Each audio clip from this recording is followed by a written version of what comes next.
I'll start my presentation with the biggest globalization question of 2020. How has globalization been holding up during the COVID-19 pandemic? Then I'll share some of our other highlights on the state of globalization in 2020 before presenting our latest ranking of the world's most globally connected countries. Without further ado, here is our overall trend line on the world's level of global connectedness. The DHL Global Connectedness Index is projected to decline in 2020. But contrary to predictions that the pandemic might sound the death knell for globalization, the world is still more connected, even this year, than it was during the depths of the global financial crisis. COVID-19 has forced us to distance ourselves from each other, but we've managed to find ways to stay much more connected than even I expected just a few months ago. To explain how that came to pass, let's look at what the index is actually measuring and how different aspects of globalization have developed this year. The DHL Global Connectedness Index measures globalization based on trade, capital, information, and people flows. And this index uniquely measures both the size and the geographic reach of international flows.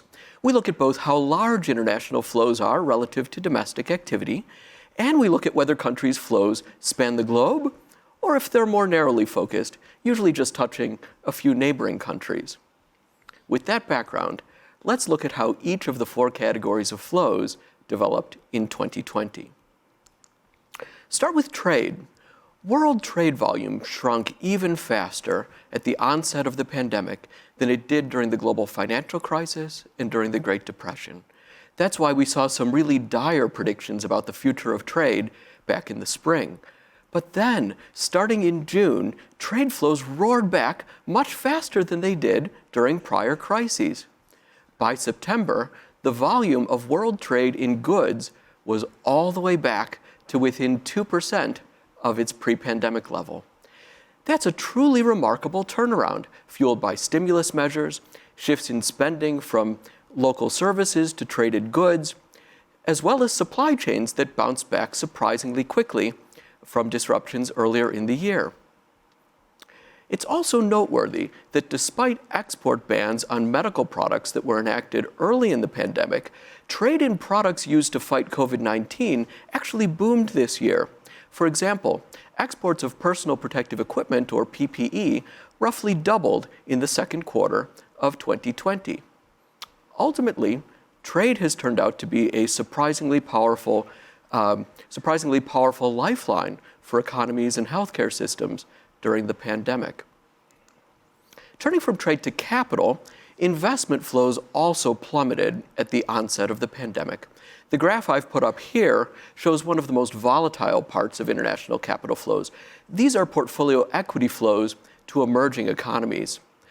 Investors withdrew record amounts of equity capital from this set of countries in March.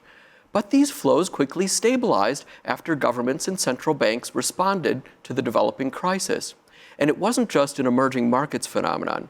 Eurozone foreign direct investment and portfolio equity investment both followed fairly similar courses during 2020. The capital flow recovery, however, is not as strong or as robust as the trade recovery. The flows on this chart dipped back into negative territory in September, and the UN Conference on Trade and Development does not forecast a return to growth for foreign direct investment until 2022. On to the other big hero of the pandemic period, digital flows. The growth rate of international internet traffic roughly doubled in 2020, soaring 48% according to data from telegeography. International telephone calls and cross-border e-commerce also boomed as in-person interactions went online. Early in the pandemic, there were a lot of concerns about whether this sudden surge in new traffic would overwhelm the world's telecommunications networks. Fortunately, the networks held up beautifully through the pandemic, and it's really amazing, if we look back at it, at how fast and how impressively services such as online meeting platforms were able to scale up to keep us connected during the pandemic. All that said, though, it's important to keep in mind that domestic digital flows have also surged in 2020. So it's too early to say whether the international proportion of information flows has risen or fallen this year. Also, we were tracking a slowdown in the globalization of information flows before the pandemic. So the 2020 surge in digital flows probably represents a one-off rather than a sustained acceleration in that aspect of globalization. Finally, people flows. Here, we really do see an unprecedented collapse. The number of people traveling to foreign countries is likely to fall all the way back to where it was 3 decades ago, a 70% decline in the number of people traveling internationally in 2020. Almost half of destinations worldwide have their borders closed to tourism at the moment. Millions of migrant workers have been forced to return to their origin countries, and many students have canceled or postponed plans to study abroad. Forecasts call for a slower recovery for people flows, with international travel unlikely to return to its pre-pandemic level before 2023. So to conclude this part of the presentation, the reason we see a decline, but no collapse in global connectedness in 2020 is because the only part of the index with an unprecedented drop is people flows. People stayed connected online, driving the surge in digital flows. There are already signs of some recovery in terms of capital flows, and trade has come back with an unprecedented recovery during 2020. All in all, globalization has held up remarkably well through the COVID-19 stress test.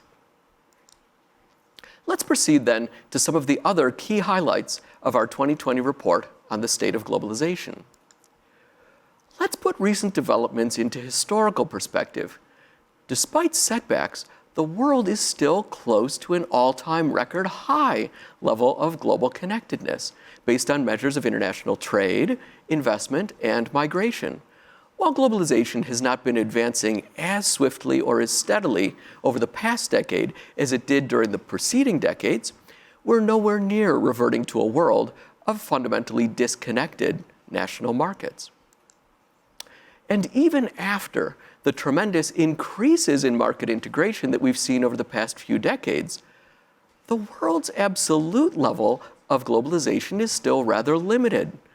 Most flows are still domestic rather than international. For example, just about 21% of all of the economic output produced around the world ends up in a different country from where it was generated. So about 80% of all of the world's economy is still domestic. Foreign direct investment, which reflects companies buying, building, or reinvesting in operations abroad, is just about 7% of global fixed investment last year. And only about 7% of phone calls last year were international as well. And a mere 3.5% of people live outside of the countries where they were born. On surveys, people typically overestimate every one of these measures by a wide margin, and such misperceptions can distort business and public policy decision-making in important ways. Another big concern about globalization in 2020 has been the possibility that geopolitical frictions might cause the global economy to fracture along regional lines. Many people this year have been talking about regionalization. Now, this graph here tracks the average distance across which countries engage in trade, capital, information, and people flows. Now, depending on how you look at it, you might say this is one of the more boring graphs in the presentation. It's pretty much completely flat. But in my view, this is one of the most interesting graphs, because if we were really seeing a shift from long-distance flows between regions to short-distance flows within regions, this line would come down significantly because the flows within regions would pull down the average. Since this line is flat, we do not conclude that there has been, at least yet, a big shift from globalization to regionalization, even though we have seen some US-China decoupling over the past couple of years. We'll continue to watch this moving forward, but for the moment, we don't see globalization giving way to regionalization. More generally, globalization does face a familiar set of challenges. We continue to see international flows we continue to see curbs on international flows ranging from trade protectionism to data localization policies. International institutions such as the WTO are still under strain. There are conflicts over key technologies and platforms, and populist opposition to globalization continues. But the past year has also brought what I'm starting to see as a pattern of more positive developments that could signal brighter prospects ahead. First, contrary to predictions, recent public opinion polling does not indicate that the pandemic has caused a new wave of opposition to globalization. Recent public opinion data has been surprisingly positive about both international cooperation and global flows. Another encouraging signal comes from major trade agreements that were signed, ratified, or entered into force in 2020. The Regional Comprehensive Economic Partnership, RCEP, was signed last month in Asia Pacific. The US-Mexico-Canada Agreement entered into force this year in North America, and countries across Africa have ratified the African Continental Free Trade Agreement. Trading under the African Continental Free Trade Agreement is set to begin in January. So not only is public opinion holding up, but many governments are also continuing to take steps toward market integration. It's also important to note, with most of the world in recession, that countries that connect more to international flows tend to grow faster, so globalization could help to accelerate the world's recovery from COVID-19. And finally, there are encouraging signals in the more multilateral approach favored by the incoming US administration. For all these reasons, on top of the resilience that we've seen in international trade and information flows, I'm now more optimistic about prospects for globalization moving forward than I was earlier in the year.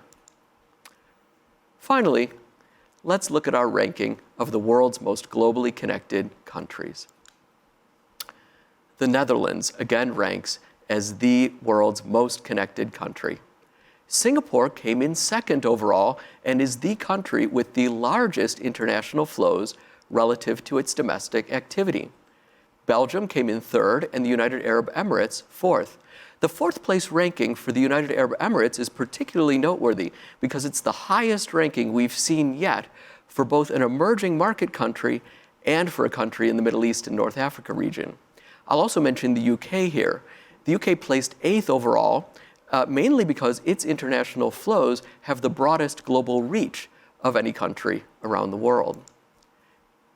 Adding into the map the countries ranked between 11 and 25 on the index, now we can see most of Europe.